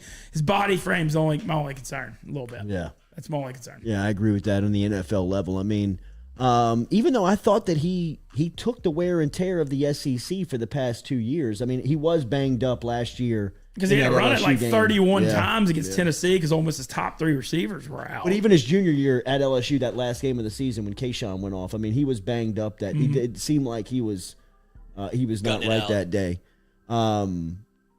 How does Barstool handle the tournament? How do you handle the tournament? What is your thoughts on the tournament? Does this time of the year get you fired up? Of course. Yeah. Of course it does. So last year, y'all see it. I'm trying to like make my own lane in Barstool, which is kind of the beauty of the company. They give you this huge canvas and you can kind of paint it however you want. And last year I went to Ameristar Blackhawk, Colorado and kicked it at the sports book there for the first rounds of March Madness. And this year with LeBare's Lake Charles opening, I'm here. So Nice. Can't wait. I'm doing Thursday, Friday. Going to be doing content. Come check it out. Y'all don't have any plans? Come see us at the Barstool Sportsbook at LeBare's. And then I'll just tell y'all this is Baton Rouge people. I'm riding the St. Patty's Day parade Saturday. Whoa, let's go. I am pumped. I used to come. What float are you on? I'm on the walk-ons float. Okay, I'll be there buddy. too. Yeah, You're on that one too? No, I'm on the founders getting ready to float. say, I just meant I'll be at the jeez. parade. Calm down. So I used to come to the St. Patty's Baton Rouge when I was like 20, 21. I used to come every year. I know how rowdy it gets, but I hadn't done it in like 15 years. Let's see. 2 years without it, it's going to be like the Oh, best. it's going to be nuts. Yeah. And Not only that, it's like San Diego weather. It's supposed to be like Yeah. 75 degrees. gonna Not be a cloud in great. the sky. I got a taste of riding. No threat of rain. I got it for my first taste of riding in the dangerous. parade. It's That dangerous. Mardi Gras crew of Fret had like the best time, and so now we're running it back. And then, I mean, I've got to make an appearance with our old boy BG. You know, Well, I mean, dude, I think BG's got Nelly going on stage at like 1:30 on Saturday. really, Like as the floats are finishing, Oh, that's yeah, awesome. Nelly's going to be on the Oh my stage gosh. first, which I think is great programming. wow. I mean, they're ending the day with Manny Fresh. yeah, I just If anybody makes Manny Fresh, you're on some serious cocaine because that is going to be a hell of a day I'll be there. to make it all the way through. Lloyd will be riding shotgun. Imagine that Lloyd will be there, buddy. How late is he? Like I mean, if Nelly's at 1:30 and then in between, who's the acts? he's got Flo Rida. He's got Manny Noah, Fresh. Fred, and then there, somehow DJ Diesel, somehow Shaq. is They're in. supposed to. Yo, wow. Are you supposed I mean, to? I dude, keep hearing more and more You know people. what I mean? Like, Like- this thing's It's a growing. fishtail. didn't is. didn't In Paris County line. I'm calling BG? Oh, I'm yeah, cold it's calling Pierce County BG. line. Let's Let's cold call. Let's cold call Let's BG. cold- This could this could go I'm not bad. missing this. This could go No, bad. I don't think you were supposed to mention Nelly on the air. Really? Why? Maybe. The timing of it. I don't Really? Think. Oh, maybe I don't know So you when may it have is. broken some news. No, everyone's talking about it. Really? They I don't really. Around know. town. Okay, give me some audio Yeah. here, please. Why, Lloyd? Why are you saying that? What's up? BG, You're live. You're live. you're live. We've got Mincy here. We've got Katie here. I'm here. Lloyd is here. What's the entertainment look like on Saturday, bro? No pressure. Weather no, it's gonna be San Diego on Saturday, No, bro. It's gonna be 75 degrees. 69. It changed. Oh, nice. Look at her. 69 is Oh, look at her. Okay, I've been okay. sweating this weather forecast for like 2 weeks. Bro, you're good. Don't worry about the weather. It's a lock. We got the insurance quote like 3-4 weeks ago, and they give you like a 14-day deadline where you got to lock the weather in.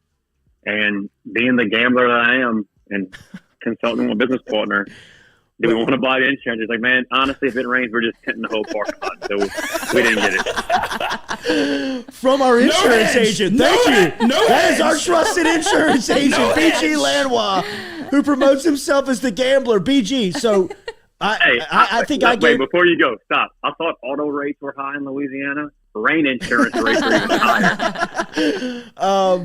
Okay, so I think Katie said I slipped up. I said I gave Nelly in his time. Was I not supposed to do that? No, Lloyd I don't said think it's locked in yet. Okay. Okay.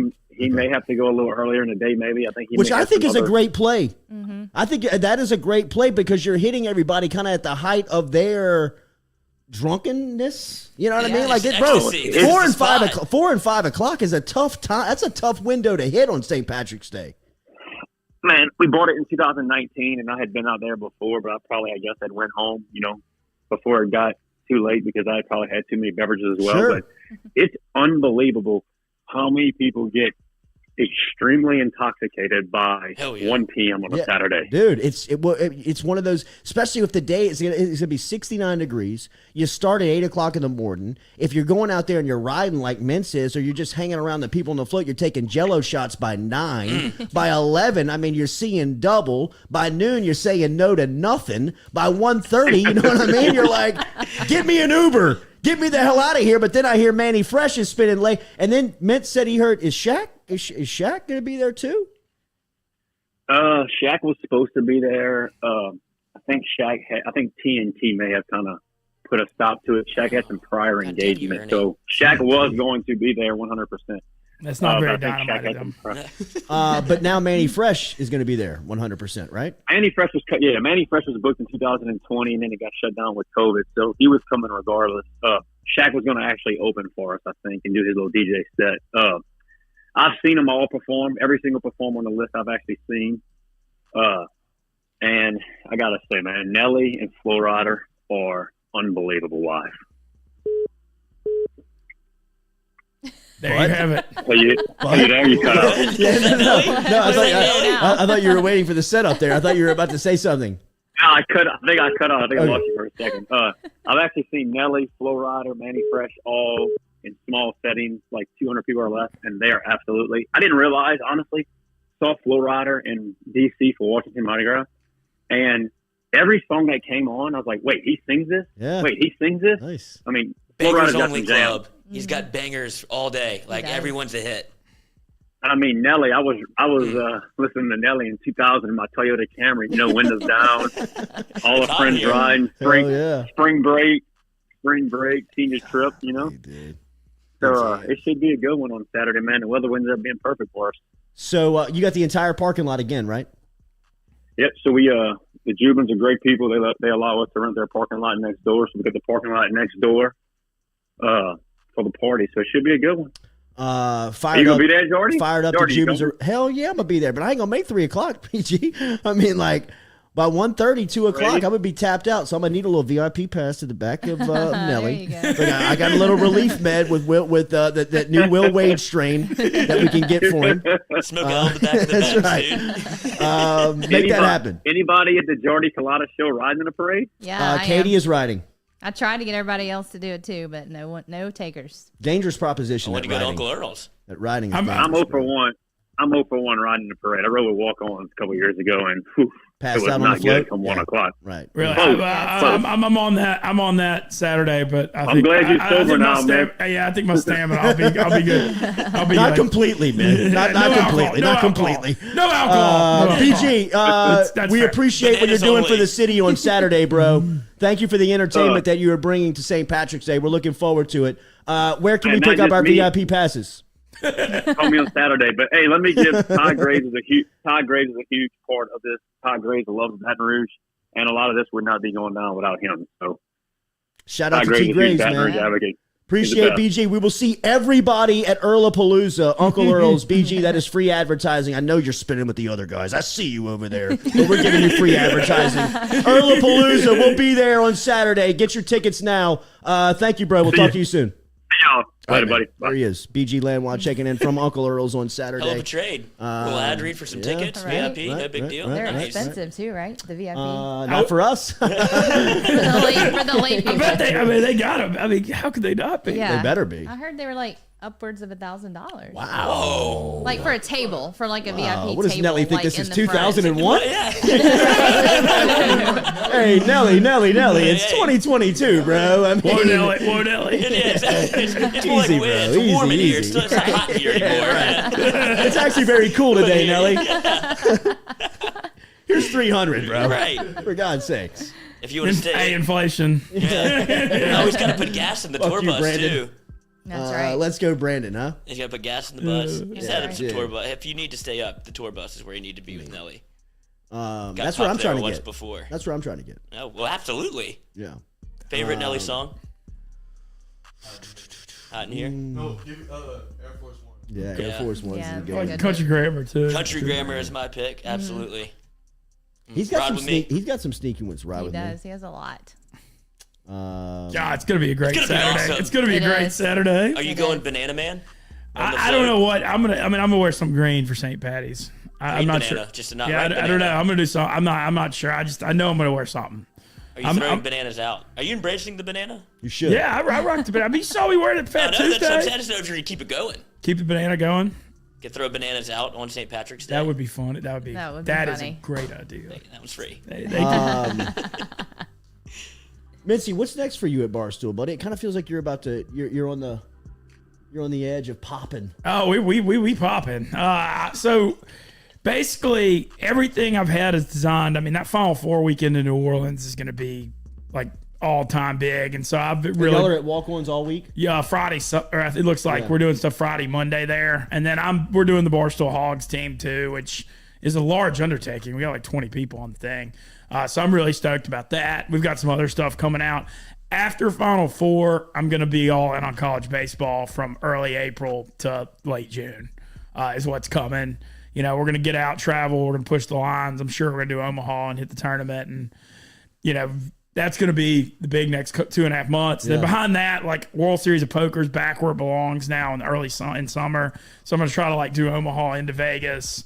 And then it's almost going to be football season. So, but there's going to be a lot of college baseball coming right after the Final Four. BoDaddy1092 says y'all need to do an Ask Mintzy, a hashtag Ask Mintzy. We'll open it up. Hashtag Ask Mintzy. You got a question for Barstool's finest in Louisiana's own, Ben Mintz. Jump inside of the chat app and get the hashtag Ask Mintzy before we get out of here at 9 a.m. Appreciate Kim Mulkey for stopping by here on this Wednesday edition of the Jordy Culotta Show, getting ready for her opening round matchup versus Jackson State, which will be this Saturday at 4 o'clock. Tough time slot. 4 o'clock on a Saturday. I know. St. Patrick's Day. I hated that. I hated that for her after the season they've had. I know it'll still do well. But yeah. Can you even get there? Yeah, by then, yeah. Yeah, by 4 o'clock you should be able to. It's in the PMAC, right? Yeah, it's in the Marriott Center. That's going to be a dangerous game for some people. Yeah. Let's go to the basketball game. Yeah, right. Exactly. Right. I'm in. Let's sit at the very top. Yeah, right. Kim, let me get a shot. Remember, we're brought to you by Cajun Ready Mix Concrete. Cajun Ready Mix is online at CajunRMC.com. CajunRMC.com is where you find them. No job too big, too small for our friends over at Cajun Ready Mix. Find them online there. They've got 9 plants around the greater Baton Rouge area helping you with concrete, which means if you order concrete from Cajun Ready Mix, they'll get it to you on time and to the exact specification. Doesn't matter if your project is around residential, commercial, industrial, or municipal. Get in touch with Cajun Ready Mix as they provide concrete products and services to meet all of your concrete needs. Online, CajunRMC.com, CajunRMC.com.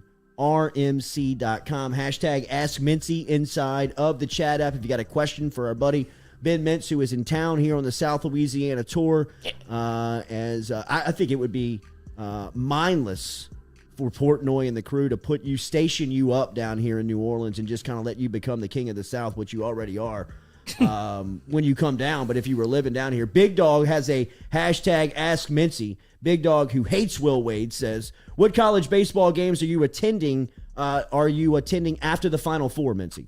Okay. Been looking at the schedule. I know I'm doing the State Ole Miss in Oxford. There's a huge Ole Miss weekend that's the double-decker and the Ole Miss spring game, Mississippi State Ole Miss. I'm trying to do the other I've already made. I mean, I've been to like 6 LSU games already right when that sportsbook app launched. You know, it doesn't take a rocket scientist to know what LSU's fan base means in the state of Louisiana. Sure. I'm the Ole Miss LSU's on there. I'm trying to make a trip to North Carolina State after what happened at Omaha last year to kind of follow up on that with their fan base. The app is also live in Tennessee, so I'd like to do like a Vandy, Tennessee run to get through there to promote that with the college baseball, because the states that have the app, you really, really got to focus on, as far as growing it, and that's like the emphasis for Barstool. But that's kind of about as far as I've gotten. Looking at the SEC tournament in Birmingham, too. How is growing that app going for the company just in general? It's good, man. You can feel the initiative. Yeah, Louisiana's doing real well. I feel really good about it. It's weird because, on the Barstool end, and I'm sure y'all see this, like our competitors have marketing budgets that are much, much bigger, and they buy things like LSU and the Superdome and things like that. And like, we can't do that. And so Barstool, it's about taking it to the people and events and personalities. And so it's like a totally different way of doing it. But I think it's going well. We don't spend it, we don't spend as much on our marketing either. And so it changes our margins. Yeah, absolutely. What's the feeling around the gambling apps up in the Northeast. We've seen it down here in the South, how much initiative there is. I mean, it's everywhere. Everywhere you go. Everywhere you walk in New York and New Jersey, there's signs. Everybody's very, very aggressive, to say the least, on it. Sure. And then a lot of great bonus offers too, all kinds of stuff. But Northeast, granted, the thing with the Northeast, they've been out, like everybody went live in New Jersey. Well, New York just happened, but New Jersey and Pennsylvania and Illinois, all that was last year, and Louisiana was newer this year. But so I guess it's a little fresher here, but it's aggressive everywhere. Mintz, what would it take to get a search feature on the Barstool app? What? The search feature, like to know I can type in the team that I want to find. I'll ask. That would be huge. That's a great ask. I'll ask. LSU Mafia, hashtag Ask Mincy, top 5 college baseball venues you've been to. Oh man! Okay. Okay. Well, I mean, I don't have to. I'll just in no particular order. I don't want to rank this in order. Yeah, Ole Miss fans, chill out, bro. He loves Ole Miss. He doesn't like LSU as much as y'all think he is, just because he's going to the games. Everybody just leave him alone. He's a hottie toddy all the way home. I'm in the same boat. Don't be scared. Go ahead. I'll say. I mean, definitely Starkville. Definitely Ole Miss. I like the box. I haven't. Let's see, where else would I put on there? Top 5. I mean, Omaha is obviously the best, but that doesn't. I don't know if you can count that. I need to get to Baum Stadium really bad in Fayetteville. Yeah. They've been killing me. That's also on the list of places I'm trying to go. But I guess it's about all I'll say so far. Mm-hmm. That's a good list. The new dude is the new spot, dude's right? unreal. That's the one, right? The new dude's unreal. Yeah. The thing with the new dude, I'll say that. I mean, you feel like you're like a AAA or like it is the major. It's a whole different like level. Mm-hmm. But it still has the college atmosphere, and I feel like that's where LSU is missing. Yeah. The new dude is spectacular. Isn't that what LSU? Like the difference is that LSU feels like a pro arena compared to the dude still feels like a college. Yeah, I think LSU's got like the bleachers and not the chair backs in a lot of places too. And I think that looks a little, I don't know. I think it looks a little weak, to be honest. Yeah. It's just me personally. No, I'm with that.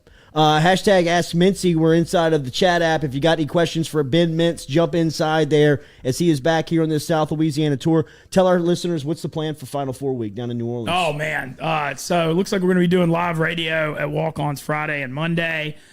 Hogs for the Cause is Friday night, late Friday night, and all day Saturday. We got a huge we're doing Team Portnoy. My goal, I'll just say it. I mean, I'll say it out loud because I'm in Baton Rouge. We got to raise $100K.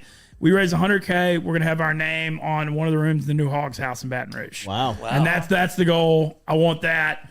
That's 100% what I'm trying to do. I love what they have the Hogs house in New Orleans already. They're building a new one in Baton Rouge. If your team raises $100K, you get a room where the families stay when the children are being treated. I want that. How are we going? How are we trending? We're doing good. We're off to a pretty good start, but we're going to be late arriving with Barstool, with our social. But I feel like there's a lot of momentum up there. Dave Portnoy called me about Hogs the other day and asked me about it for 10 minutes, which I thought was a good sign. I'm really, really trying to get him a big cat out there. Do you think but I can't speak. I can't speak what they're going to do. Will he be the first Jewish person to do Hogs for the Cause? Because don't they not eat pork? I think that. I was like, where are you going with this? Yeah, I don't know where you're going. I don't know. Pull out, for God's sakes. This is Deshaun Watson. This is Deshaun Watson. We're heading south. Yeah. Man, straight to the phone. To text him, man. The universal uncomfortable feeling. I don't think that's holding his feet to the fire. I'm just asking if Portnoy's going. Yeah. Isn't that that's the universal uncomfortable moment? Yeah, that's the reaction, right? Like somebody asks you, like, oh shit. Buried the phone. That's too funny. I don't know, man. All right, Mincy, it's good to see you, buddy. Great to see you back south. Great to see you inside of the Noodle. Congrats on the new dig. Thank you, buddy. Make sure and sign the CBS flag before you get out of here. Yes. And welcome to the Noodle and back to South Louisiana. Make sure you hit that like button, share button, comment button. Thank you for being here on this Wednesday. Mic'd Up will originate from 11 to 1 o'clock on the Mikey Matuk YouTube station over there at Mic'd Up. And don't forget, Fred's on Fridays. We will be at Fred's on Friday for LSU Texas A&M, playing pregame for them, 3:30 to 5:30. Should be killer weather. Great weekend. Getting ready for St. Patrick's Day, home weekend for LSU baseball and SEC play opening up. Kim Mulkey and the crew hosting on campus Saturday. Should be a fantastic weekend. Get going with Mic'd Up at 3:30 on Friday. We'll talk to you tomorrow morning, 7 a.m.